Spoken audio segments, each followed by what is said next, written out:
tardes, bienvenidos a una nueva edición de su programa Societatis del Seminario de Sociología General y Jurídica de la Facultad de Derecho de la Universidad Nacional Autónoma de México. En esta ocasión iniciamos nuestra 13ª temporada, por lo que estamos muy contentos, es un número cabalístico y tenemos además el enorme placer que nos acompaña el doctor Edgar Corzo Sosa, donde él va a comentar con nosotros un tema totalmente de actualidad. Nos has hecho estudiar, mi querido Edgar, que se ha intitulado, como ustedes han visto el programa, Avance de las neurotecnologías y los derechos humanos. Así estamos muy, pero muy contentos. Sabes que tienes un afecto muy especial, o te tengo yo a ti un afecto muy especial. Entonces, antes de iniciar nuestra charla con el doctor Edgar Corzo, cedo el uso de la voz a la maestra Amparo Apolinar, sin antes agradecer al doctor Raúl Contreras Bustamante, director de nuestra facultad, al doctor Ricardo Rojas Arévalo, secretario general, al doctor Israel Sandoval, secretario técnico de los cuerpos colegiados, el darnos la oportunidad de estar cada semana con ustedes, asimismo del canal YUS, a Rafael, que nos acompaña el día de hoy, y del seminario a Sara, Carlos Velasquillo y la maestra Amparo Apolinar, a quien le cedo el uso de la voz. Claro que sí, doctora. El doctor Edgar Corzo Sosa es licenciado en Derecho por la Universidad Nacional Autónoma de México, especialista en amparo por el Instituto de Especialización Judicial de la Suprema Corte de Justicia de la Nación, cuenta con el diploma de estudios a profundidad en Derecho Público comparado por la Universidad de París y es doctor en Derecho Público por la Universidad Autónoma de Madrid. Es investigador titular en el Instituto de Investigaciones Jurídicas de la UNAM y forma parte del Sistema Nacional de Investigadores en el nivel 3, así como integrante de la Academia Mexicana de las Ciencias. Sus principales líneas de investigación son amparo, poder judicial, derechos humanos y migración. También en este ámbito es director de la publicación periódica Cuestiones Constitucionales de la Revista Mexicana de Derecho Constitucional. En el ámbito académico es profesor de asignatura de las materias de Teoría Constitucional, Derecho Constitucional, Derechos Humanos y Juicio de Amparo en la Facultad de Derecho de la UNAM y profesor de asignatura de las materias de Teoría Constitucional y Derecho Constitucional Mexicano en la Facultad de Derecho de la Universidad Panamericana. Ha realizado diversas instancias de investigación a nivel internacional, como lo es en el Instituto de Estudios Públicos de Aix-Provence, Francia, en la Facultad de Derecho de la Universidad de Navarra, España, en el Departamento de Ciencias Jurídicas de la Universidad de Alcalá, Henares, España, en el Instituto Max Planck de Derecho Comparado Público y Derecho Internacional Público en Heidelberg, Alemania, y en el Instituto Internacional de Derecho Humanitario en San Remo, Italia. En el ámbito profesional fue asesor del presidente de la Suprema Corte de Justicia de la Nación, director general de Relaciones Internacionales del Poder Judicial de la Federación y secretario de Estudio y Cuenta adscrito a la Segunda Sala de la Suprema Corte de Justicia. Fue quinto visitador general de la Comisión Nacional de los Derechos Humanos, siendo responsable de las materias de migración, protección a periodistas y a defensores de derechos humanos y trata de personas, expresidente de las 10 presidencias de los comités de derechos humanos de la ONU y actualmente es presidente del Comité de Trabajadores Migratorios de la ONU. Bienvenido, maestro. Al contrario, muchísimas gracias por la invitación. Pues, mi querido Edgar, pues vamos a iniciar con lo elemental, que sería, ¿qué entendemos o qué son las neurotecnologías? Sí, maestra, bueno, primero agradecer la invitación a mi querida maestra Elsie Núñez Carpizo, por supuesto, de quien me guarda una relación de muchos años y un gran afecto. Lo mismo a quienes acompañan en esta ocasión, Amparo y Carlos, y Raúl desde el manejo de toda la tecnología. El tema que nos trae ahora es un tema que a mí incluso también me tomó por sorpresa. No solamente ustedes dicen que les puse a investigar, no, pues a mí mismo también me costó entrar en el tema. Pero empecemos por lo de las neurotecnologías. En resumida cuenta, ¿qué es la neurotecnología? Bueno, pues es el uso de instrumentos, aparatos que tienen que ver con el registro de la actividad neuronal o cambios en la actividad neuronal. O sea, cada vez más nos estamos acercando a ver cómo funciona nuestro cerebro. Ese es el punto. Y esto sale con ocasión de que, como los grandes avances que hay en el mundo, así como decidimos un día, decidimos en cuanto a humanidad ir a la Luna, pues fue un proyecto muy fuerte, se le dio todo el interés, se le pusieron todos los recursos y llegamos a la Luna. Después hicimos lo mismo con Marte, pero también dijimos el genoma humano es muy importante, proyectos y va sobre eso. Entonces hemos hecho avances científicos muy fuertes de todo lo que es las circunstancias que nos rodean. Nos faltaba uno, que era el cerebro. Entonces hace más o menos unos 10 años, por el 2013, el presidente Barack Obama lanzó una iniciativa, la iniciativa Cerebro, The Brain Initiative. ¿Y cuál es el objetivo? Pues igual que como ir a la Luna, a Marte o descubrir el genoma humano, descifrarlo, pues es lo mismo, descifrar nuestra actividad neuronal, lo que nuestras neuronas, más de 85,000 millones de neuronas se señala, pues están funcionando y hacen algo, hacen que nosotros pensemos, tengamos memoria, que también nos tengamos sentimientos, o sea, nuestro cerebro gobierna todas nuestras actividades y no nos habíamos metido ahí. Entonces, con esta idea de este proyecto, pues hay avances muy fuertes. Entonces, esos avances pues empiezan nuevamente a preocupar como tantas otras cosas y por eso se une la neurotecnología hacia los derechos humanos. No con la intención de impedir algo, sino más bien de encauzar.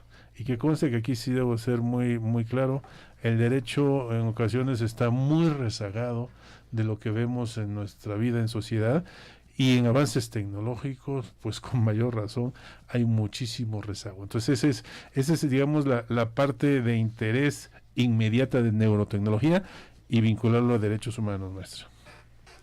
En este sentido, ante este panorama que nos dio, maestro, ¿podemos hablar de diferentes tipos de neurotecnologías?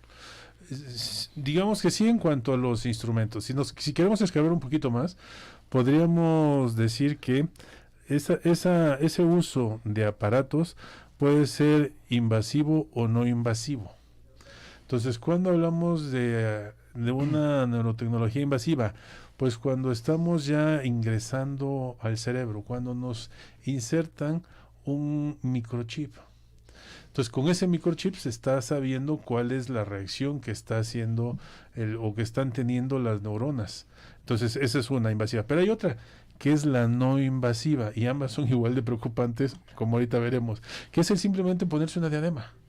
Con una simple diadema que puede uno comprar incluso en Amazon, nada más obviamente con los aditamentos correspondientes, puede uno ya ver cuál es la actividad neuronal.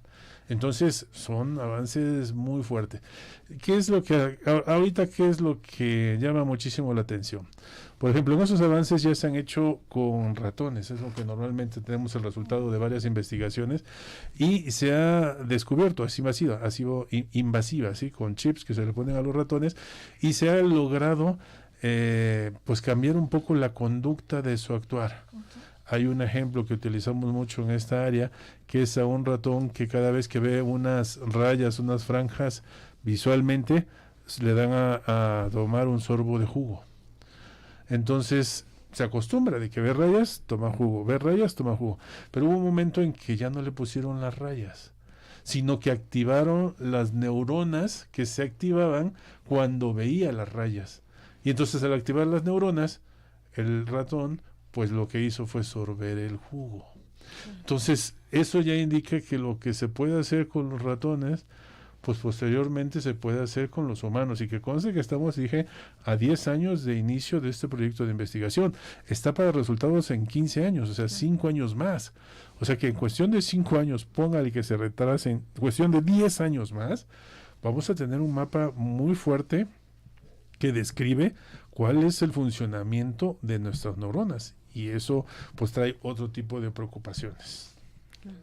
Claro, porque al final ahí lo que, o sea, ahorita que decías de lo de los chips, que parece que estamos viendo una película futurista, Totalmente. ¿no? Estoy pensando que esto se podría implantar en los niños, no sé si ya hay investigaciones, porque si nos dices el proyecto empieza con ratones, pero ¿cuáles serían los efectos si en algún momento pues dicen, a ver, estos niños que son terribles, por decir algo, ¿no? Estos que son incorrectos y fatales.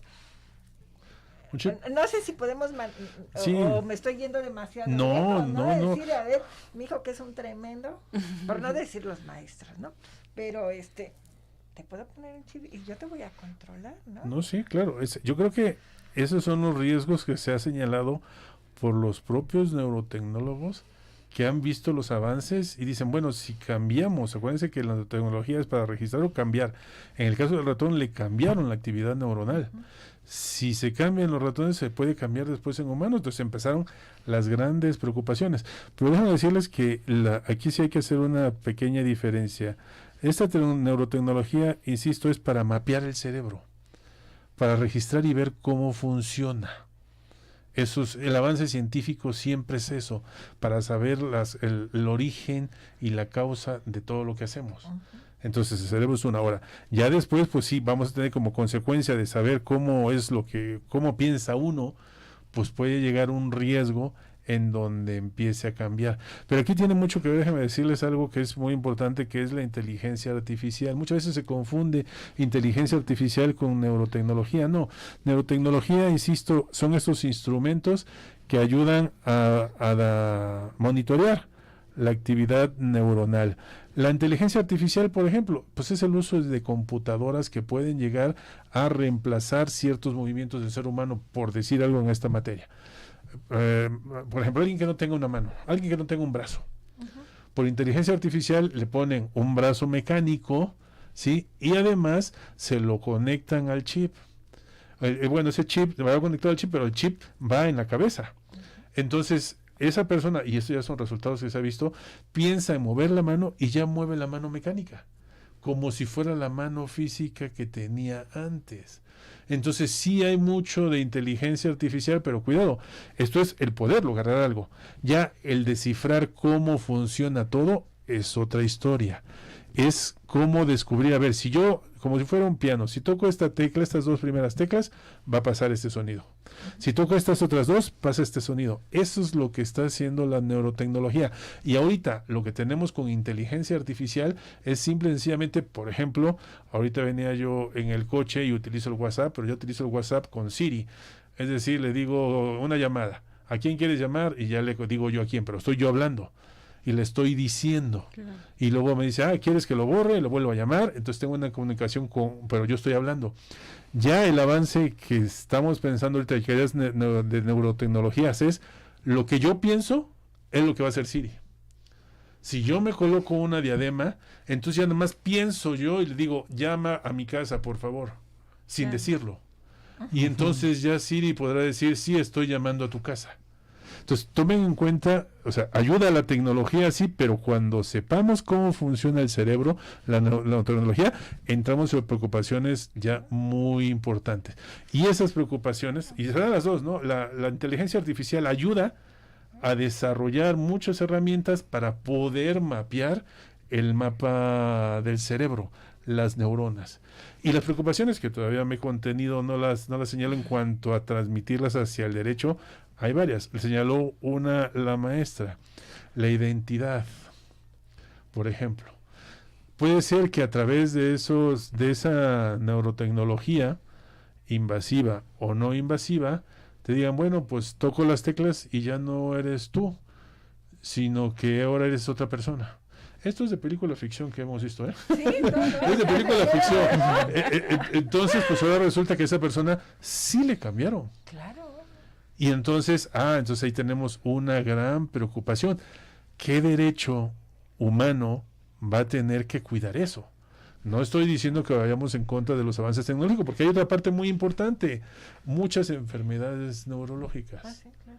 Alzheimer, tiene mal de Parkinson, muchísimas. Se trata de que descubras cuáles son el origen de esos males para que a través de la actividad de las neuronas puedas cambiarlo. Entonces, esos son avances que también se están dando. La persona que no tiene brazo le ponen un brazo y que tome una taza de café con un brazo mecánico. Esos son avances positivos. Pero en esos avances positivos hay riesgos. Puede haber abusos. Y esos abusos son los que debemos estar alertas, y por eso ya empezamos a hablar, y no desde ahora, ya tiene como un decenio de años, que se habla de los neuroderechos. Son los derechos humanos aplicados a los avances de la neurotecnología. Y ahí entramos en nuestra parte jurídica. Claro, sí, antes de entrar a esto de los neuroderechos, pues esto, supongo que quienes nos favorecen con su atención están igual de alarmados que nosotros, ¿no? Porque al final, con lo que nos estás diciendo, se están refiriendo a emociones, sentimientos que yo puedo modificar de acuerdo a mis intereses, ¿no? Es decir, una cosa es lo que el científico por interés de conocer, por el bien común, por el bien común, pero esto puede ser riesgoso, terrible, ¿no? Si alguien no correcto, por llamarlo de alguna manera, hace uso de esto, porque entonces vas a manipular a las personas. Ese es uno de los grandes riesgos que se corren. Hace poco, una noticia que recibí, la Agencia de Medicamentos de Estados Unidos ya le autorizó a Elon Musk, este gran empresario, tiene una empresa que se llama Neuralink, que tiene que ver con esto, ya le autorizó que continuara con sus estudios, sus investigaciones, para tratar de aliviar los males y saber cómo está nuestro cerebro, para aquellas enfermedades, pues reducirlas al mínimo o evitarlas. Sí, muy bien, imagínense poner todo eso en juego cuando puede ser una empresa que tenga un interés muy, muy económico, y que a partir de ahí pues pueda avanzar hacia otros caminos. O sea, es el riesgo cuando se tiene tal potencia económica y una empresa dedicada a eso. ¿Dónde están los límites? Ese es nuestro gran problema. Y con o sea, yo hice referencia nada más a Obama, pero así como Estados Unidos, Japón, China, Israel, o sea, Francia, todos traen su proyecto para hacer el mapeo del cerebro. Y esto, insisto, en pocos años lo tendremos. Una vez que tengamos ese mapeo, ¿qué vamos a hacer? ¿Lo utilizamos de manera discrecional, como dice maestra, o le ponemos o lo guiamos de manera tal que se respete la identidad? Porque déjenme decirles, es el último reducto que tenemos de nuestra privacidad. Oye, ¿hiciste la tarea? Por dentro dices que no, pero al hablar dices sí. Y resulta que no. De hecho, todo lo que hasta ahora ha hecho el derecho ha sido, perdón la expresión, de dientes para afuera.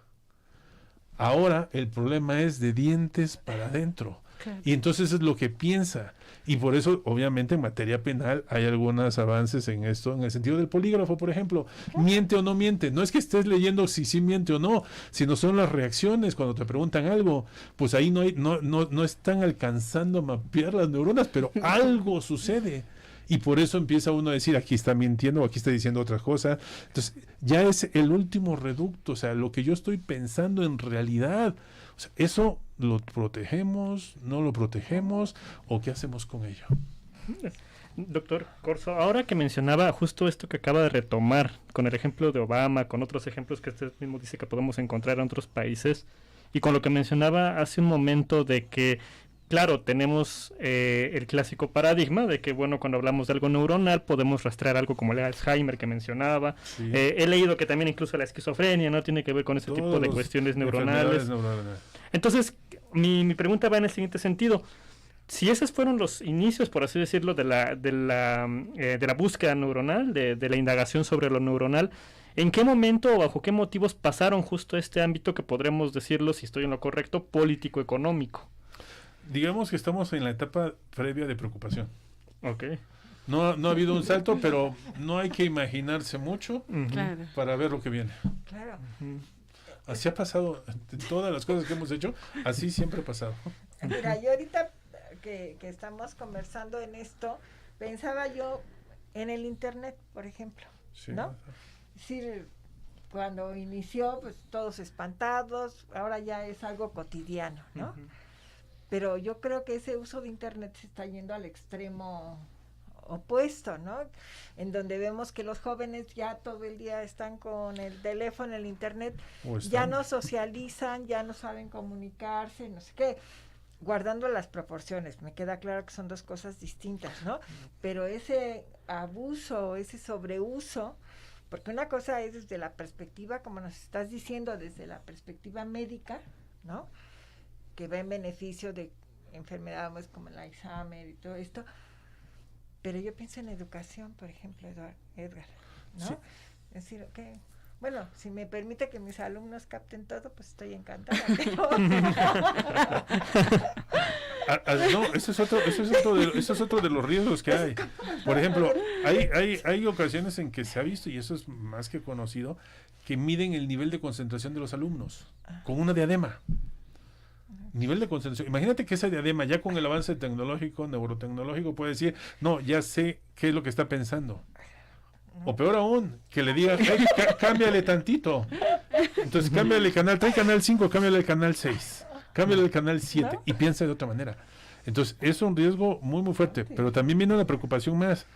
Cuando tienes el acceso a ese aumento de la capacidad neuronal. Claro. Ese es un gran problema también. Todos tendrán acceso a ese avance. Entonces ahí tenemos un problema de igualdad nuevamente y de discriminación muy, muy fuerte. Ya que se logre, ya que se ven los cambios, y oye, ya me quitaste el Alzheimer, sí, pero nada más si eres una persona que tiene tantos recursos, podrás tener acceso a esto. Si eres un pobre, pobrecito de ti. Claro. Ya no vas a poder tener una disminución del Alzheimer o acabar con él. Entonces ahí vienen otras de las preocupaciones más, que el derecho algo tiene que hacer. Y lo de usted me decía de internet es muy claro, porque yo así empecé, ese salto que les dije. ¿Y yo por qué empecé con esto?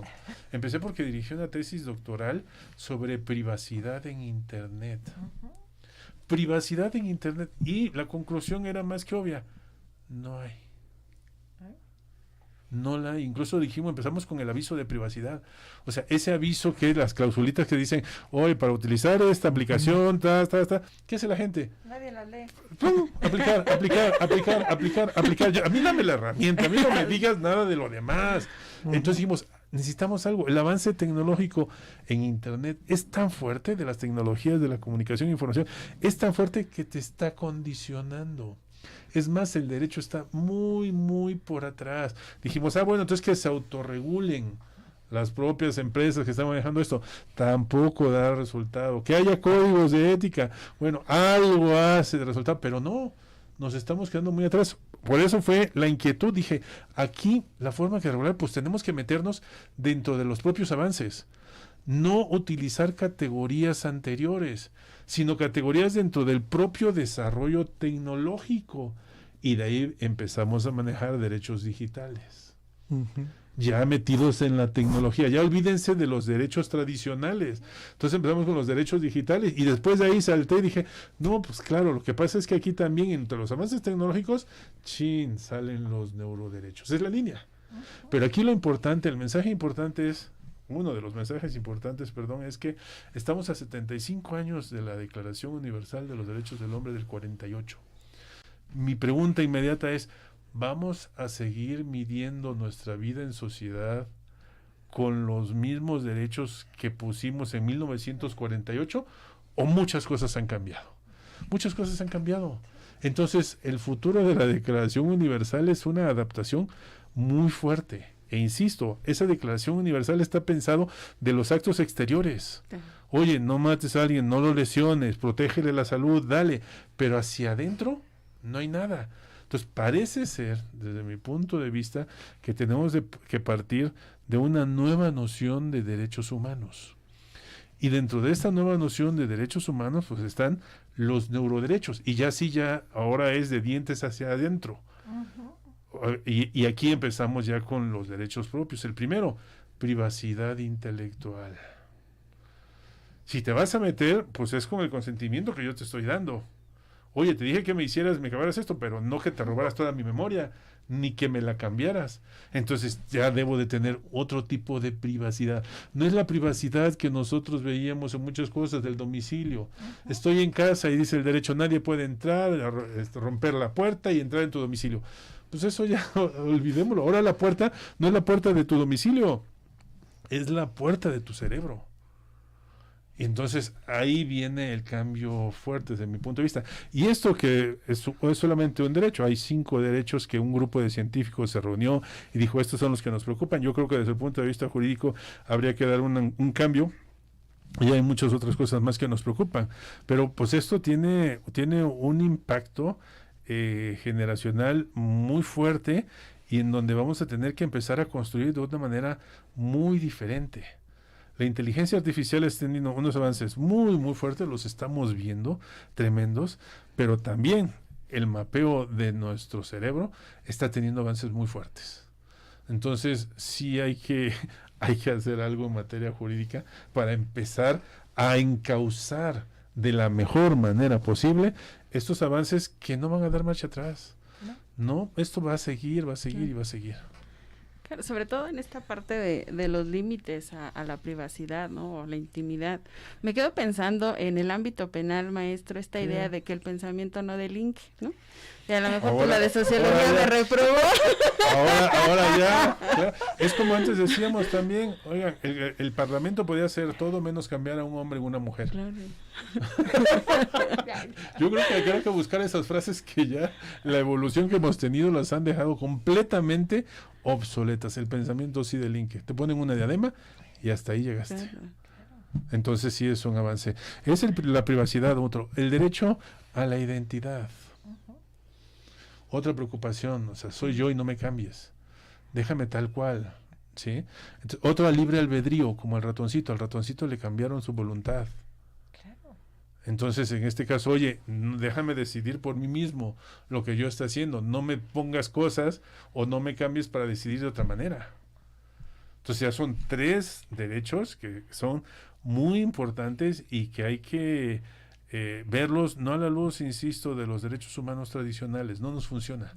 Yo lo he estado viendo, no funciona. Yo estoy en Comité de Derechos Humanos de la ONU, entonces yo estoy me rijo bajo un tratado internacional. Pero ese tratado internacional tiene que ver con derechos de las personas en contexto de migración. Muy bien, pero no me da respuesta mi tratado internacional a estas preocupaciones. Entonces, recientemente, en mayo, junio de este año, que nos reunimos los presidentes de todos los comités, yo puse el tema sobre la mesa. Entonces, pues se llamó mucho la atención por esto que estamos viendo y quedamos, y yo soy el encargado, espero tener un resultado pronto, de hacer una declaración en materia de neuroderechos. Ya han habido avances en otros sistemas y demás, pero yo creo que sí es muy importante advertir y encauzar de la mejor manera posible. Vamos, mi querido Edgar, a una pausa y regresamos de inmediato. Regresábamos con ustedes, estamos refiriéndonos hoy al tema de la neurotecnología y los derechos humanos, y que obviamente, mi querido Edgar, bueno, yo ya los tengo, pero nos has dejado con los cabellos erizados con esto que está pasando. Porque si algo tan sencillo como es el internet, y pensaba ahorita que nos estás conversando esto, lo de la publicidad, o sea, cualquiera de nosotros si entramos al internet o eso, y buscamos, por decirte algo, viajes, ¿no? En fechas posteriores, cuando tú abres tu computadora, te van a aparecer una serie de... No, aunque tú digas no doy autorización para nada, pues no sirve para nada, ¿verdad? Perdonando la expresión, ¿no? O sea, porque como hemos dicho, ha señalado hace un momento, nunca leemos eso, además son un montón de hojas y los jóvenes no los leen, los adultos menos. Entonces, si algo tan sencillo que diríamos eso es como la base de lo que está pasando, y porque yo busque viaje o busque eso, ya me dan toda una información al respecto, pues quiere decir que ya me están manipulando, ya están viendo ahí, aunque yo haya dicho que no, cuando trasladamos esto a lo que nos estás diciendo, que estamos hablando de emociones, de sentimientos, de actitudes, pues, te digo, nos quedamos con los cabellos erizados. Pero cuando nos referimos a esto, pues una pregunta, y tú que eres especialista en derechos humanos, ¿dónde va a quedar mi libre albedrío? ¿Dónde va a quedar mi posibilidad de decidir? Porque a lo mejor ni cuenta me voy a dar de lo que está pasando. Sí, por supuesto, son los riesgos que trae los avances tecnológicos. Yo voy y le digo, oigan, sí, quiero que me hagan un examen de mi cerebro, mi actividad neuronal, pero pues va a tener que en ese momento uno resguardar que esa información sea protección de datos. Es decir, en el sentido de que lo que existe registre quede en mí, pero además en el sentido de que solamente es para observar esto, no es para que me cambie nada. Ese es uno de los riesgos que tenemos. Una vez que te sometes y que dices sí, ¿dónde está el límite? O sea, oye, te tengo que hacer un encefalograma. ¡Pum! Te hacen todo, te están ayudando, pero a lo mejor con eso te están cambiando. Ya saben las neuronas que, porque además no solamente lo invasivo no solamente es con un chip eléctrico, sino que puede ser también a través de luz.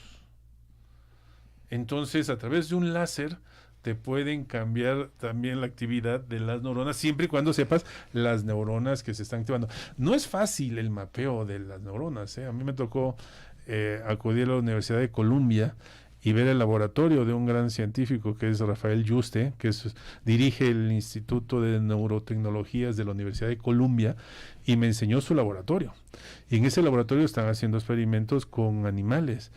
Y para encontrar, decía, mira, es que estamos aquí monitoreando, había una persona, tenía un chip el ratón, dice, pero hay a veces como que células neuronales madre. Y es cuando a través de la luz o a través de algo vemos y tiene un destello diferente. O sea, encontrar la neurona respecto de cierta actividad es dentro de millones de neuronas, no es nada sencillo. Tienes que estar experimentando, tocando, viendo cuáles son las neuronas que se iluminan. Y con ese destello puedes buscar un patrón. O sea, esos son años de investigación. Ahorita lo que estamos viendo es el avance de la inteligencia artificial. O sea, nada más te ponen una diadema y ya puede ser, por ejemplo, el iPhone. O sea, el iPhone nada más me pongo una diadema y digo, márcale fulano de tal. O sea, ya están tratando de leer, y de hecho le han hecho, el MIT ya lo ha hecho, con diademas ya se puede saber lo que uno piensa, o el objeto que uno, el que uno está pensando. Pero eso es, digamos, nada más por lo que se puede saber de lo que te ponen de la diadema. Pero no es que tengan certeza de cuál es el mapeo de las neuronas y cómo se pueden comportar. Entonces, la inteligencia artificial está avanzando mucho, pero sin el suficiente conocimiento del cerebro, porque no le corresponde a la inteligencia artificial, eso le corresponde a la neurotecnología. Pero en el momento que la neurotecnología logre un avance del 80-90%, y que sepa todo, imagínense, unimos inteligencia artificial y neurotecnología, y adiós, ser humano. Con todos los riesgos. Digo, no quiero ser alarmista, pero sí pueden haber abusos. Incluso los mismos investigadores, el mismo Rafael Yuste, creó una fundación que se llama Fundación Neuroderechos, por la preocupación que le da de ver los avances. Dice, hijo, aquí, pues sí, la especie humana puede entrar en un riesgo muy fuerte. Claro, como decías hace un momento, ¿no? Es decir, seguimos con la perspectiva de los derechos humanos y ya pues, casi nos podemos decir obsoletos, ¿no? Tenemos que, o se tiene que volver a actualizar ese concepto de derechos humanos. En clase de sociología lo decimos, ¿no? Que el derecho siempre va corriendo atrás de la realidad, pero aquí ya la realidad es, ya se fue. Ya se fue, ya ni la vemos, o sea, así como el correcaminos, o sea, obviamente esto es muy preocupante, sobre todo que luego los países son renuentes a regular. Ese es un punto muy importante. Y entonces, ¿cómo vamos a hacer esto, no? Porque esto quedaría englobado, entiendo, en lo que están llamando derechos digitales. No, en los neuroderechos, son diferentes.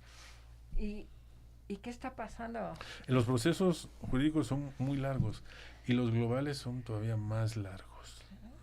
Entonces, por ejemplo, los famosos pactos de derecho internacional, derechos civiles y políticos y derechos económicos, sociales y culturales son del 66, pero no entraron, el mecanismo que los prevé no entró en vigor sino 10 años después, 76, y eso que ya se había acabado el proceso para elaborarlo. Entonces, si suman ustedes además el proceso para su elaboración, estamos hablando de muchos años. Entonces, ahorita, ¿qué es lo que tenemos nosotros que hacer? Pues bueno, lo que estamos viendo es tratar de, a la luz de los tratados de derechos humanos que existen, buscar una rendijita en donde se puede empezar a ver. Uno cercano que me queda a mí es, por ejemplo, en personas con discapacidad. Hay una convención especial para la protección de las personas con discapacidad. ¿Por qué? Porque cuando tienes una discapacidad, pues a lo mejor no tengo un brazo, aquí utilizo la inteligencia artificial y demás, ahí puedes de alguna manera hacer un pronunciamiento. Otro en tortura. Hay una convención contra la tortura, a lo mejor se puede hacer algo, pero estamos parchando, estamos tratando de agarrar de donde hay. Lo que hay que hacer es todo un proceso de cambio. Actualmente, déjenme decirles que en la Constitución de Chile ya se hizo algo en referencia a estos neuroderechos. Se hizo referencia a esta actividad de resultados neurotecnológicos y el derecho, de términos genéricos. Entonces ya un país lo hizo, con todas las consecuencias de que a veces en América Latina llevas al texto constitucional algo y no respetado. Pero bueno, eso es una. Luego tenemos también esfuerzos desde la Organización de los Estados Americanos. Ahí ya hay un comité jurídico interamericano que hizo una declaración sobre los neuroderechos. Y a nivel de Naciones Unidas tenemos que el Consejo de Derechos Humanos, que es un organismo formado por 47 países, los gobiernos de 47 países que dan lineamientos en materia de derechos humanos, ya por lo menos tomó en consideración, tomó nota, como dicen ellos, tomó nota de lo que está sucediendo en los avances de la neurotecnología y recomendó a los comités de derechos humanos, el cual yo presido uno, que tomáramos también nota, que hiciéramos reflexión sobre ese tema. Entonces, estamos en los inicios muy incipientes de lo que puede ser una preocupación a nivel global. Y por eso me interesa de poner una declaración dentro de los comités de derechos humanos. Declaración que será señalada como un antecedente, porque el proceso formal de elaboración de un instrumento internacional, de un convenio o tratado, lleva otra dinámica. Tienes que buscar los estados, tiene que haber estados que faciliten, y te lleva años en eso. Lo curioso aquí es que nuevamente volvemos a lo mismo. Me voy a tardar 10 años en tener un documento, cuando en 10 años ya la tecnología en neurociencias ya avanzó 3 veces más o 4 veces más. Entonces estamos regados, pero ni modo, así ha sido el derecho. Tenemos que pensar de otra manera, una forma menos formal, menos farragosa, en que podamos actuar más directamente con la evolución de las neurotecnologías y de la tecnología en general. No, insisto, no para reprimirla, sino para encauzarla como es debido. Claro, pero al final esa es una labor, ¿no? Titánica. Estaba pensando, no sé, en las diferencias que existen entre países, por ejemplo, ¿no? Tenemos los que son de última tecnología y los que apenas si cuentan con luz, por ejemplo, ¿no? Entonces, tratar de conciliar, como usted decía, estos aspectos global, pues es una tarea. Eso es lo que pasa. Normalmente hay como que un motorcito de países que llevan adelante algo. Claro. Pero que al final del día se benefician todos los países de nuestra orbe. O sea, eso es lo que tenemos. Así ha sido siempre. Entonces te adhieren. Hay varios países que empujan, y al final tú, como estado pequeño, así seas pequeño, te adhieres a ese instrumento y tienes una protección en ese sentido. Y yo creo que lo tiene que haber. Vamos a entrar en una nueva etapa de derechos humanos. Yo sin lugar a dudas lo creo. Por eso estoy tomando como un proyecto de investigación serio en mi vida, en este momento, que me va a llevar no 1 año ni 2 años. O sea, esto me va a llevar 5 o 10 años tranquilamente, el poder estar al día y viendo y apoyando, aportando para este proceso que estamos viendo. O sea, a mí me queda clarísimo. O sea, yo sí pero ha sido mi circunstancia. A mucha gente dirán, y algunos de los que nos están escuchando dirán, no, está muy lejos de ser. No lo está. No lo está, porque hay muchas empresas que están dedicadas a hacer avances tecnológicos y mucho más con la mente. Ahí entonces, vuelvo a insistir, el riesgo es mayor. Esto es lo que hay hoy en día como una preocupación. Más aparte, lo que sucede con derechos digitales. O sea, ese avance que está habiendo en las tecnologías de la información y comunicación, que son muy fuertes, o sea, es fuertísimo. ¿Quién puede detener eso?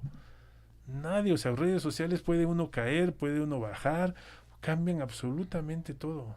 Eso es como un mundo alterno. Y en ese mundo alterno no estamos presentes, al menos no en cuestiones jurídicas.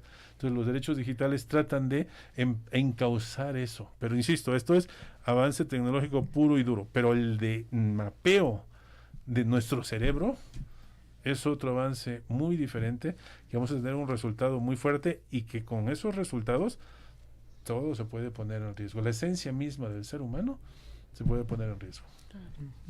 Pues mira, ahorita que estaba yo pensando que si de por sí los abogados tienen la visión de que son tradicionales y etc, que no voy a decir más, ¿cómo lograr este cambio? Es decir, porque yo estoy segura que para muchos es la primera vez que escuchan estos conceptos y lo que nos estás platicando, que es muy interesante.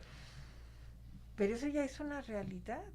Y entonces, como decías al principio, pues ya casi los derechos humanos me van a permitir la liberalidad de decir que casi ya se quedaron obsoletos, ¿no? Tenemos que cambiar toda una estructura jurídica para poder tener una regulación. Y no quiero ser pesimista, pero creo que pronto. No lo tendremos. No es pesimismo, digamos que es un realismo muy fuerte, pero sí nos toca ver esa parte. Y aún así, siendo también muy realistas, yo no aseguro que con ese avance de derechos se logre ese encauzamiento. O sea, sí, ya tenemos todo, con lo que pasa con nuestras leyes, nuestra constitución, ya lo hicimos, ya lo logramos, y a partir de ahí, ¿qué queda? Claro. A ver quién lo obedece. Ese abismo que hay entre el texto y la realidad de su aplicación puede ser lo mismo. O sea, con alguien, un gran empresario, ¿qué le pueden estar diciendo? Sí, esto, pues a ver, dígame, si todavía no tienen las herramientas jurídicas, aún teniéndolas, pues menos, el avance ya está, ya lo puede hacer. ¿Qué persona, quién no tiene? Estaba comentando también que hay un porcentaje más arriba del 20% de personas en el mundo con enfermedades mentales del cerebro. Entonces va a ser algo que todo el mundo va a querer utilizarlo. Todo el mundo va a querer eso. O peor, quiero mi super soldado. Quiero un super soldado. Entonces, fortalécele su actividad neuronal. Entonces, como se dan cuenta, es una manzana muy apetitosa de cualquier lado que se le vea. Desde el lado de investigación misma, hacer un desarrollo. Del lado del paciente, pues curarlo con todo lo que eso implica. Pero del lado de los intereses económicos, políticos y militares, pues también hay un gran riesgo. Justo sobre ese aspecto, este último, doctor Corso, y que mencionaba igual hace unos momentos lo de las empresas, y al principio nos mencionó el ejemplo de Elon Musk, nos pregunta Sofía González en nuestras redes, que si a partir de justo esta intersección entre neuroderechos, tecnologías y tecnologías de inteligencia artificial, nos pregunta cuáles son los límites éticos de la recolección y uso de datos cerebrales, y yo agregaría un elemento más a la pregunta de Sofía, o si ya existen, si ya están trazados, por ejemplo en el caso de empresas como esta de Elon Musk, si ya se le admitió la investigación, como usted nos mencionó justo al inicio de este programa, ¿hay los límites éticos, por ejemplo, desde la rama jurídica que le digan, pero llegas hasta acá nada más, o no hay nada de eso? No, desafortunadamente ahí fue solamente una autorización. ¿Puedo hacer investigación para esto o no? Con su empresa de Neuralink. Dijeron no al principio, lo suspendieron. Tenían muchas dudas. Pero persistió y ya le dieron la autorización. Entonces estamos en la parte jurídica. Yo creo que tiene mucho que ver lo que dice la persona que se comunica con nosotros y que es la parte ética. Una parte ética es muy, muy importante, o sea, el uso que le des a todos esos avances tecnológicos. Y aquí sí tiene que ver incluso la bioética.